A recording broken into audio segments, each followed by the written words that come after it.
Friends, again welcome back in my channel learn with Anshita. सबसे पहले congratulation कि मेरे day by day subscribers and followers बढ़ते जा रहे हैं। आप सबका सपोर्ट मुझे मिल रहा है और मुझे बहुत सारे कमेंट्स, लाइक्स एंड फेसबुक पे मैसेजेस भी आ रहे हैं। आपको एक और चीज़ मैं बताना चाहूँगी कि लर्न विद अंशिता अब इंस्टाग्राम और स्लाइड शेयर पे भी अवेलेबल है।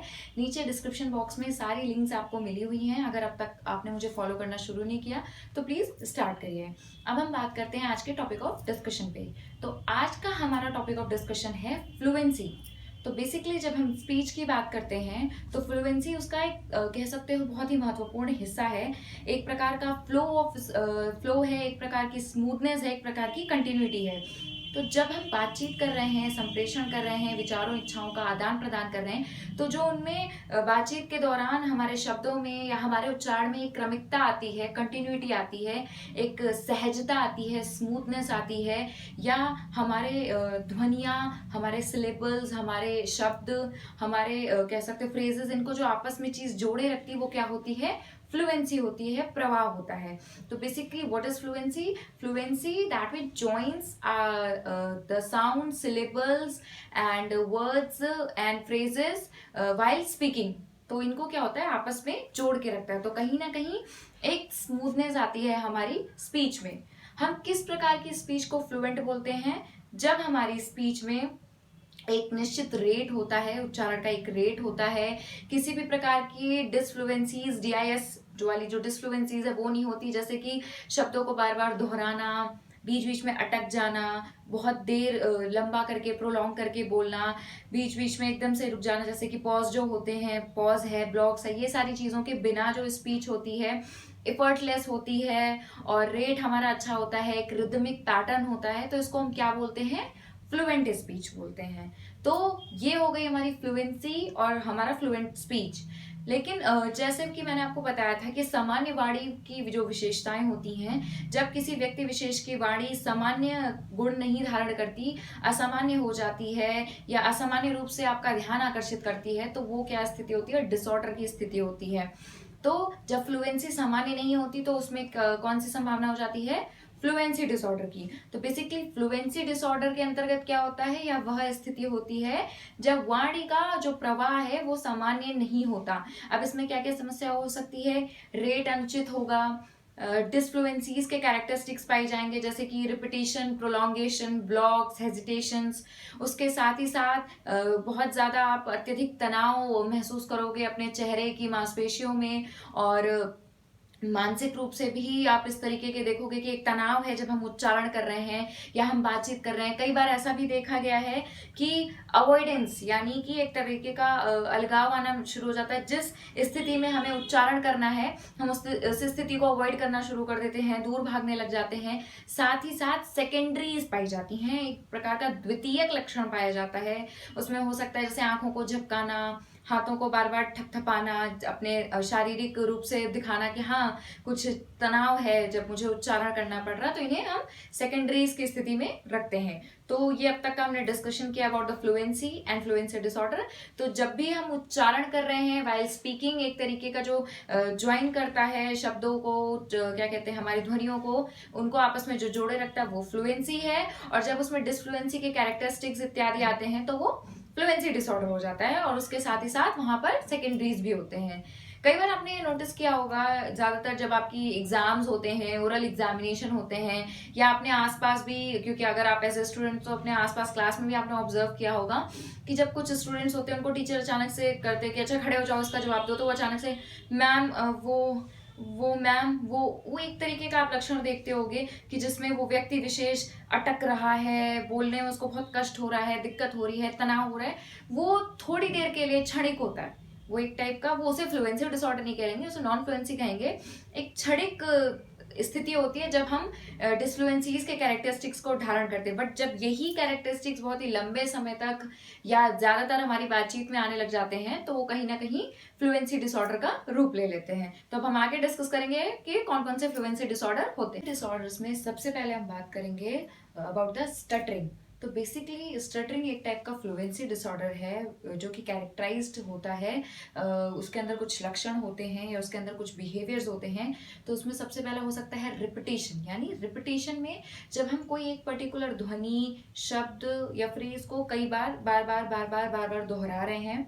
साथ ही साथ प्रोलॉन्गेशंस, हम किसी भी चीज को बहुत ही खींच कर उसकी अवधि को बढ़ाकर बोल रहे हैं। थर्ड आता है ब्लॉक्स या पॉज, जिसमें we are unable to initiate another sound, हम कुछ और बोलने में मतलब कुछ और भी कुछ अदर साउंड को प्रोनाउंस करने में, इनिशिएशन लेने में दिक्कत हो रही है, या हम एक टाइप का साइलेंस ले रहे हैं बीच में, तो वो होता है ब्लॉक्स।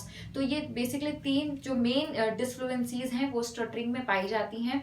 इसके साथ ही साथ कुछ और भी स्थितियां हैं, जैसे कि अवॉइडेंस बिहेवियर्स हमारे अंदर आते हैं। हम उन स्थितियों को अवॉइड करना शुरू कर देते हैं जिसमें हमें बोलना पड़े। और एस्केप बिहेवियर्स, यानी जब हम बातचीत कर रहे हैं तो जो हमारी डिसफ्लुएंसी शो हो रही है उसको हम छिपाने के लिए कुछ बिहेवियर शो करते हैं, जो कि ज्यादातर सेकेंडरीज होती हैं, जिसमें हम गर्दन हिला सकते हैं, आई ब्लिंक कर सकते हैं, हाथों को थपथपा सकते हैं, उंगलियों को थपथपा सकते हैं। तो ये सारी सेकेंडरीज होती हैं। तो बेसिकली स्टटरिंग किस तरीके से कैरेक्टराइज्ड होता है, जिसमें कि हमारा ऑब्वियसली फ्लो इंटरप्ट हो रहा है और उसमें कुछ टाइप की डिसफ्लुएंसीज होती है, जैसे कि मैंने आपको बताया, रिपीटेशन है, प्रोलॉन्गेशन है, क्या कहते हैं, पॉज या ब्लॉग्स हैं। साथ ही साथ क्या कहते हैं, इनमें सेकेंडरी बिहेवियर्स भी पाए जाते हैं, एक टाइप की फिजिकल टेंशन भी पाई जाती है।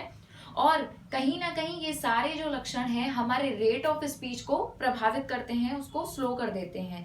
और जब हम किसी इस प्रकार के फ्लुएंसी डिसऑर्डर जो कि स्टटरिंग है इससे प्रभावित होते हैं, तो वो हमारे सोशल, इमोशनल, एजुकेशनल, फंक्शनल, इस तरीके के क्षेत्रों को भी प्रभावित करता है, क्योंकि कहीं ना कहीं हमारे कम्युनिकेशन में क्या आ रही है, बाधा उत्पन्न हो रही है। एक चीज मैं आपको और बताना चाहूंगी, जब बच्चा स्पीच एंड लैंग्वेज डेवलपमेंट कर रहा होता है, जब उसके अंदर वाणी व भाषा का विकास हो रहा होता है, तो ना बहुत सारे नए शब्द सीख रहा है, नए भाषा के नियमों को सीख रहा है, तो एक टाइम ड्यूरेशन होता है। कुछ वैज्ञानिक इसे 0 से 3 बोलते हैं, कुछ 3.5 तक का टाइम लेते हैं। तो इसमें क्या होता है, जब बच्चा भाषा को लर्न कर रहा होता है तो उसमें कुछ डिसफ्लुएंसीज के कैरेक्टरिस्टिक्स पाए जाते हैं। 3 साल से पहले तक ज्यादातर क्या होता है, जैसे कि सिंगल वर्ड, सिंगल शब्द का है, आधे शब्द मतलब सिर्फ साउंड का है, या शब्द को दोहरा रहा है, मम मम मम मम करके, या मम मम मम्मी करके, इस तरीके से कुछ कर रहा है। और उसके बाद धीरे धीरे जब 3 साल के बाद की एज आती है, तो उसमें कहीं ना कहीं आप देखोगे वो ब्लॉक भी ले रहा है, थोड़ा सा प्रोलॉन्ग भी कर रहा है, पूरे पूरे शब्दों को दोहरा रहा है, मुझे कार दे दो, इस तरीके से चीजें बोल रहा है। तो ये जो अवधि होती है, एक टाइम के बाद ये डिसफ्लुएंसीज समाप्त हो जाती हैं। ठीक है, ये जो डिसफ्लुएंसीज अभी मैंने आपको बताई 3 साल से पहले में बहुत मिनिमम होती है, 3 साल के बाद थोड़ी बढ़ जाती है। तो ये एक जो नॉर्मल ये एक टाइप की डिसफ्लुएंसीज होती हैं जो एक समय अवधि के बाद अपने आप समाप्त हो जाती हैं। इनमें ज्यादातर बच्चा अवेयर नहीं होता है कि उसके स्पीच के पैटर्न में कोई कह सकते कोई रुकावट आ रही है, वो कहीं भी अवेयर नहीं होता। उसमें कहीं भी आप अवॉइडेंस नहीं देखोगे। जब बच्चा बातचीत कर रहा है, वो रुक भी रहा है तो भी आराम से बोलेगा, मम्मी मुझे मुझे मुझे मुझे दे दो। तो उसमें आप ये नहीं देखोगे कि वो उस स्थिति को अवॉइड करना चाहता है, बोलना नहीं चाहता। साथ ही साथ किसी भी प्रकार के सेकेंडरीज आप नहीं देखोगे, किसी भी प्रकार का एस्केप बिहेवियर नहीं देखोगे। तो ये जो पूरा एक टाइम ड्यूरेशन है, इसे हम बोलते हैं नॉर्मल नॉन फ्लुएंसी। यानी इसमें डिसफ्लुएंसीज के कैरेक्टरिस्टिक्स होते हैं, बट वो नॉर्मल है। वो एक वाणी और भाषा के विकास की ही एक अवस्था है जो एक समय के बाद समाप्त हो जाती है। बट जब ये अवस्था समाप्त नहीं होती है, आप ऐसा देख रहे हो कि 6 या 12 महीने तक की, जो 6 से 12 महीने तक का टाइम ड्यूरेशन, जब ये लॉन्ग लास्ट मतलब ये चल रहा है, साथ ही साथ बच्चा अवेयर भी हो रहा है, उसमें सेकेंडरीज भी आ रही हैं, तो अब तब आपको एसएलपी से मिलना आवश्यक हो जाता है। तो ये हमने डिस्कस किया अबाउट द स्टटरिंग। जैसा कि आप देख रहे हो बोर्ड पे भी मैंने लिख रखा है। साथ ही साथ स्टटरिंग कई बार होता है कि वो सिर्फ इंडिविजुअल अवस्था में हो, और कई बार कुछ अन्य डिसऑर्डर्स के साथ भी पाया जा सकता है, जैसे कि attention deficit hyper active disorder, learning disability, speech sound disorders, seizure disorders, emotional कोई डिसऑर्डर है, एंजाइटी डिसऑर्डर, इन सब के साथ, या फिर intellectual disability, other type of developmental disability, इनके साथ भी कई बार स्टटरिंग पाई जाती है। तो ऐसा क्या होता है जिसकी वजह से स्टटरिंग या फ्लुएंसी डिसऑर्डर स्पेशली ये हो रहा है? इसको कई सारे फैक्टर्स कह सकते हो आप, कई प्रकार की रिसर्च हुई है, कई प्रकार की स्टडियां की गई हैं, तो इसमें कई सारे फैक्टर्स निकाले गए हैं, जैसा कि जेनेटिक, अर्थात अगर माता पिता या हमारे घर नियरेस्ट जो हमारे सगे संबंधी हैं उनमें किसी को है, तो कई बार ऐसा होता है कि जीन्स की वजह से बच्चे में ये लक्षण आ गया हो। और साथ ही साथ दूसरा सबसे ज्यादा प्रभावित करता है इन्वायरमेंटल फैक्टर। बच्चा जिस वातावरण में रह रहा है उस वातावरण में यदि किसी को स्टटरिंग का इशू है तो बच्चा बहुत जल्दी इस समस्या से को लर्न कर लेता है, इस समस्या से पीड़ित हो जाता है, ग्रसित हो जाता है। नेक्स्ट आता है न्यूरोफिजियोलॉजिकल जो स्टडी हुई है उसमें ये बताया गया कि कई सारी स्टडीज हुई जिसमें बोला गया ग्रे मैटर या वाइट मैटर के बीच में कुछ डिफरेंसेस हैं जिसकी वजह से ऐसा हो रहा है। या एटिपिकल लैटरलाइजेशन, अर्थात आपने देखा होगा बहुत सारे लोग आप में से राइट हैंडेड हैं, तो हम बोलते हैं ना कि हमारे ब्रेन बेसिकली दो हेमिस्फीयर। मैंने आपको याद होगा प्यूटन ऑडियोमेट्री में भी ये हेमिस्फीयर के बारे में मैंने आपको पढ़ाया था कि ब्रेन बेसिकली 2 पार्ट्स में डिवाइडेड होता है, left hemisphere and right hemisphere. तो लेफ्ट वाला ऑर्गन राइट साइड की बॉडी को कंट्रोल करता है, राइट वाला लेफ्ट साइड की बॉडी को कंट्रोल करता है। तो most of the people are right handed, तो उनका क्या होता है, लेफ्ट डोमिनेंट होता है। बट जो लेफ्ट हैंडेड है उनका राइट डोमिनेंट होता है। तो कई बार होता है कि एटिपिकल लैटरलाइजेशन की वजह से भी इट्स अ थ्योरी कि हो सकता है स्टटरिंग आ जाती हो। तो कई बार होता है कि जो न्यूरल कनेक्टिविटी है, हमारे ब्रेन के साइनेप्टिक बटन्स है, नर्व्स है, उनके बीच की जो न्यूरल कनेक्टिविटी है उसमें कोई समस्या आ रही हो। कई बार होता है कि जो ब्लड का फ्लो हो रहा है हमारे मस्तिष्क में न्यूरॉन्स के थ्रू, जो सिग्नल जा रहे हैं उसके बीच कोई सिग्नल के पास ऑन होने में या ब्लड के सर्कुलेशन में समस्या है, तो उसकी वजह से भी स्टटरिंग हो सकती है। तो हमने डिस्कस किया कि वो स्टटरिंग क्या है, किस तरीके के लक्षण होते हैं, क्या सेकेंडरीज होती हैं, क्या कारण हो सकते हैं और नॉर्मल नॉन फ्लुएंसी क्या होती है। नेक्स्ट टॉपिक आता है हमारा क्लटरिंग। तो बेसिकली दोनों में कहीं ना कहीं रेट ऑफ स्पीच का सबसे बड़ा डिफरेंस होता है। एक में रेट ऑफ स्पीच बहुत स्लो हो जाती है, एक में रेट ऑफ स्पीच फास्ट हो जाती है। खाली यही एक लक्षण नहीं कह सकते। क्लटरिंग को अगर हम परिभाषित करते हैं या क्लटरिंग के लक्षणों की बातें करते हैं तो एक डिसफ्लुएंट स्पीच जिसमें ज्यादातर क्या दिखाई देता है आपको दिखाई देगा एक्सेसिव डिसफ्लुएंसीज, जो मैंने आपको बात की थी रिपीटेशन की, हेजिटेशन की, प्रोलॉन्गेशन की, बहुत ज्यादा मात्रा में होते हैं। सेकंड, बहुत ही रैपिड रेट होता है, बहुत फास्ट रेट होता है। आपका नॉर्मल रेट है 140 टू 160 वर्ड्स पर मिनट। इससे बहुत ज्यादा जब रेट हो जाए तो आपको जो सामने लिसनर है आपका, वो स्पीच आपकी समझ नहीं पाएगा, इंटेलिजिबिलिटी बहुत पुअर हो जाएगी। तो बहुत ज्यादा फास्ट बोलता है, रैपिड रेट है, डिस्फ्लुएंसीज बहुत ज्यादा होती है, अवेयरनेस नहीं होती है कि मुझे इस तरीके की प्रॉब्लम हो रही है या मेरी जो स्पीच है वो सामने वाले को समझ में नहीं आ रही। दैट्स वाई जो आप होता है ना, अगर आप उनमें क्विक रिपेयर, जो अपनी स्पीच को ठीक करना होता है, सुनकर फीडबैक लेके जो ठीक करना होता है वो उनमें नहीं होता, ये चीज एब्सेंट होती है। साथ ही साथ मेज बिहेवियर होता है, अर्थात एक टॉपिक से दूसरे टॉपिक पे बहुत जल्दी शिफ्ट हो जाते हैं। जैसे कि मैं जा रहा हूँ, मैं घर जा रहा हूँ तो मैं सेब ले आऊंगा, मतलब कुछ कह सकते हो एक टॉपिक खत्म नहीं करके दूसरे टॉपिक पे जल्दी चले जाते हैं क्योंकि उनको ये समझ नहीं आता कि वहां पे टॉपिक खत्म हो गया है। और हाँ, जब मैंने आपको आर्टिकुलेशन डिसऑर्डर पढ़ाया था तो उसमें मैंने आपको पढ़ाया था ओमिशन, यानी किसी पर्टिकुलर साउंड को, वर्ड को वो स्किप कर जाते हैं। तो वैसे इसमें ज्यादातर इसमें देखना, जैसे कि मुझे एक वाक्य बोलना है, मम्मी मुझे सेब दे दो, मम्मी सेब दो, कुछ इस तरीके से मुझे गायब हो गया, सेब तो बोला दे, दो में दे है, दो गायब हो गया। इस तरीके की चीजें बहुत बहुत फास्ट कह सकते हो बोलते हैं, जिसकी वजह से अवेयरनेस तो होती ही नहीं है, तो रिपेयर नहीं कर सकते। साथ ही साथ बहुत सारे ध्वनियों का, शब्दों का वो ओमिशन कर जाते हैं, वो सुनाई नहीं पड़ता।